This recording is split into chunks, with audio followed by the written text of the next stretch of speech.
આપણે જોઈએ છીએ કે રાજ્યમાં વિદ્યાર્થીઓ ભણી ગણીને શું કરે છે તો કે આંદોલન, કારણ કે જે પરીક્ષાઓ લેવામાં આવે છે કાં તો એમાં પેપર ફૂટી જાય છે કાં રદ થાય છે અને ઘણા બધા એવા છે કે જેને નોકરી મળતી નથી અને તે લોકો બેરોજગાર થઈને ફરે છે અને આંદોલન કરે છે, તેમ છતાં પણ કોઈ પણ પ્રકારનું એક્શન લેવા નથી આવતું। ઘણી બધી એવી પરીક્ષાઓ હોય છે કે જેમાં છબરડા થાય છે, ફરી એ પરીક્ષાઓ લેવામાં આવે છે અને જે મળતિયાઓ હોય છે તેમને પૈસા ભરીને નોકરી મળી જાય છે અને જે બિચારા મહેનત કરે છે, જેમને ખૂબ સારા માર્ક્સ હોય છે અને જે પછાત વર્ગ છે તે રહી જાય છે। આ સમસ્યા રાજ્યમાં આજકાલની નથી, ઘણા સમયથી સતત છે। વિદ્યાર્થીઓ આનાથી પીડાઈ રહ્યા છે, શિક્ષકો આનાથી પીડાઈ રહ્યા છે અને બધાની વચ્ચે સુરતમાં છે DGVCLની જે પરીક્ષા હતી, DGVCLની જે ભરતી છે તેમાં જે આખું કહેવાય છે કે ભરતી કરવામાં નથી આવતી। આદિવાસીઓ છે તેમના માટે થઈને આમ આદમી પાર્ટી અને કોંગ્રેસના દિગ્ગજો છે હવે મેદાને ઉતર્યા હતા અને ત્યારબાદ ખૂબ મોટી હલ્લાબોલ થઈ હતી। નમસ્કાર, BS9 TV ન્યૂઝમાં આપની સાથે હું ભગવતી વિશાવડિયા। આમ આદમી પાર્ટી અને કોંગ્રેસે સુરતમાં મોટા પાયે હલ્લાબોલ કર્યો, કારણ કે સુરત DGVCLની કચેરીએ ચૈતર વસાવા અને અનંત પટેલ છે વિદ્યાર્થીઓ સહિત પહોંચ્યા હતા। ખાસ કરીને આપણે જોઈએ છીએ કે આવા મુદ્દાઓ હોય છે આદિવાસીના, જ્યારે કોંગ્રેસ અને આમ આદમી પાર્ટી બંને સાથે દેખાતા હોય છે। ઘણા બધા એવા નેતાઓ છે તમને એક સ્ટેજ ઉપર જોવા મળે ને આ ફરી વખત એવું જ થયું છે।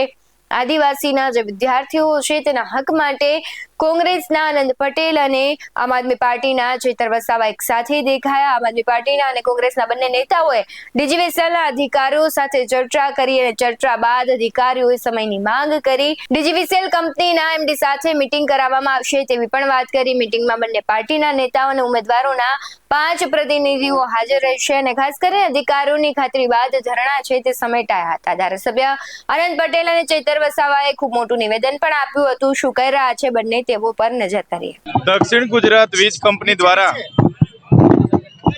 22/12/2024 ના રોજ પોલ ટેસ્ટિંગ કરવામાં આવ્યું અને પોલ ટેસ્ટિંગ બાદ 19/1/2025 ના રોજ એક ભરતી પાડવામાં આવી।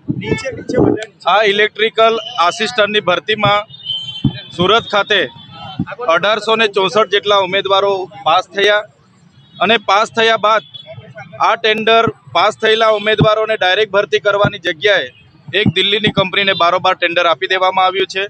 ત્યારે આ કરોડોનું ટેન્ડર બહારની કંપનીને આપવાથી એ વ્યક્તિ પોતાના લાગતા વળગતા લોકોની ભરતી કરે છે। 1864 જણ જે પાસ થયા એમાંથી માત્ર ને માત્ર હમણાં 65 જણની ભરતી કરી છે અને આગળ 35 જણની ભરતી કરી હતી। ત્યારે અમારી એક સ્પષ્ટ માંગણી છે, તમે પોલ ટેસ્ટ લીધું અને તમે લેખિત પરીક્ષા લીધી અને જે લોકો પાસ થયા છે એમની ઉંમર દિવસે ને દિવસે વધતી જાય છે અને છેલ્લા 10 મહિનાથી એમની ભરતી નથી કરી તો એમની ભરતી કરવામાં આવે એવી અમારી માંગણી છે।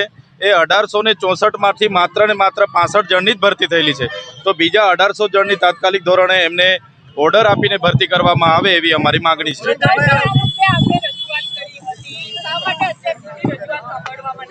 અમે 4 જુલાઈ 2025 ના રોજ રજૂઆત કરીને ગયા, ત્યારબાદ એમણે કીધું કે અમે ભરતી કરી લઈશું। 3 તબક્કામાં માત્ર 65 જણની જ ભરતી થયેલી છે। એ બાદ 3 તબક્કામાં એ લોકોએ માત્ર 65 જણની જ ભરતી કરેલી છે। અમારી માંગણી એવી છે, જે 1864 જણની વેકેન્સી હતી તો 1864 જણને ભરતી કરો। તમે કોન્ટ્રાક્ટને બારોબાર આપી દીધું ટેન્ડર અને કોન્ટ્રાક્ટ એમના માણસોને પૈસા લઈને ટકાવારી લઈને લાગવગ કરીને એમના મળતિયાઓને ભરે છે, અમે ચલાવવાના નથી। અમે જે ઉમેદવારો પાસ થયેલા છે એ લોકો આવેલા છે એમને પૂછી લઈએ અમે કે શું કરવાના છે। ઉમેદવારો જે પ્રકારે આગળની રણનીતિ કહેશે અમને એ પ્રકારે અમે બધા આગળની રણનીતિ કરીશું। હા, આનંદભાઈ પણ આવે છે, કેમ કે ઉમેદવારો વલસાડના ઘણા છે, મારા નર્મદાના છે, મારા ભરૂચના પણ ઘણા છે, તો વલસાડ અને સુરતના તમામ ઉમેદવારોએ આનંદભાઈને પણ જણાવ્યું છે, અમને પણ જણાવ્યું છે। આનંદભાઈ પણ હમણાં પહોંચી રહ્યા છે, સર્કિટ હાઉસથી નીકળેલા છે। અમે સાથે રહીને અમારા અહીંના મહાનગરપાલિકાના વિપક્ષના નેતા પાયરબેન સાકરિયા પણ છે, અમારા કોર્પોરેટરો પણ છે, અમારું સંગઠન પણ છે, બધા જ લોકો અમે સાથે રહીને એનો વિરોધ કરવાના છે। આમાં ટોરેન્ટો, અદાણી અને અંબાણીને બારોબાર કોન્ટ્રાક્ટો આપી દીધા છે, જેના કારણે 1864 લોકોના ભવિષ્યનો સવાલ છે। જે લોકોએ પોતાની પરીક્ષા પાસ કરી છે, જેમણે પોતે ઉત્તીર્ણ થયા છે, સિલેક્ટ થયા છે, એમને એટલા માટે ઓર્ડર નથી આપવામાં આવ્યા, પણ અમે એનો વિરોધ કરીએ છીએ। આ 1864 વિદ્યાર્થીઓના ભવિષ્યનો સવાલ છે, એટલે એમને તાત્કાલિક ઓર્ડર આપવામાં આવે એવી અમારી માંગણી છે। સરકાર જે પ્રકારે પીઓપી મોડલમાં જે ખાનગી ક્ષેત્રને આપી દે છે એનો અમે વિરોધ કરીએ છીએ. જે સરકારી ધારાધોરણ મુજબ એમના પરિપત્રો મુજબ ભરતી થઈ છે તો એમને ઓર્ડર આપી દેવા જોઈએ. એમણે ખાનગી ભરતી કરવાની શું જરૂર છે? DGVCL ગત જાન્યુઆરીમાં એપ્રેન્ટિસ અને આઈટીઆઈના તાલીમાર્થીઓની પરીક્ષા લેવામાં આવી હતી. પરીક્ષા લીધા પછી જુલાઈ સુધી એમને નોકરી નહીં મળતા એકવાર અમે હલ્લાબોલ કર્યો હતો.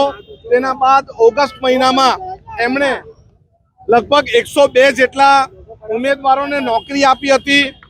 ત્યારબાદ ફરીથી એમણે આઉટસોર્સિંગ વાળાને નોકરી આપી અને એના કારણે અમે અહીં ફરીથી જવાબ માંગવા માટે આવ્યા છે કે હજારો જેટલી જગ્યાઓ ખાલી છે અને તમે નોકરી નથી આપતા. જો આજે અમારી વાત નહીં સાંભળશે તો આવનારા દિવસમાં અમે હડતાલ પ્રદર્શન અને ધરણા પ્રદર્શન કરીશું. જે પ્રમાણે કહેવાય છે કે તેઓ કહી રહ્યા છે કે હમણાં સુધી માત્ર 200 જેટલા ઉમેદવારોને જ નોકરી મળી છે, જ્યારે બાકી રહેલા લોકોને પણ ભરતી કરવામાં આવે તેવી માંગ એને ઉઠાવી હતી અને આગામી દિવસોમાં જેમડી સાથે મીટિંગ થશે ત્યારબાદ છે ઉમેદવારોને નોકરી મળે તે દિશામાં પ્રયાસ કરશે તેવી વાત થઈ છે. હાલ તો આપણે જોઈએ છીએ કે ન માત્ર DGVCL, કારણ કે આમ તો સુરત છે ત્યાં DGVCL હબ કહેવાય છે, એટલા માટે ત્યાં ધરણા પ્રદર્શન કરવામાં આવ્યું, હલ્લાબોલ કરવામાં આવ્યું. હવે જોવું રહ્યું કે જે માંગ કરવામાં આવી છે એ સ્વીકારવામાં આવશે કે કેમ.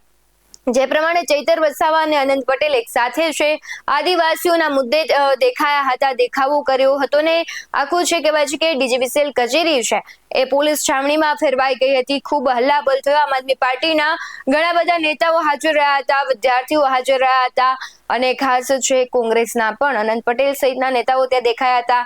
ત્યારે હવે જોવું રહ્યું કે તેમણે જે માંગ કરી છે એમડી સાથે તેમની મીટિંગ થાય છે કે કેમ, મીટિંગ બાદ શું નિર્ણય લેવાય છે તેના પર પણ સૌની નજર રહેશે. પરંતુ સુરતની DGVCL કચેરી ખાતે ખૂબ જ વાતાવરણ તંગ બન્યું હતું. હવે જોવું રહ્યું કે શું નિર્ણય લેવાય છે.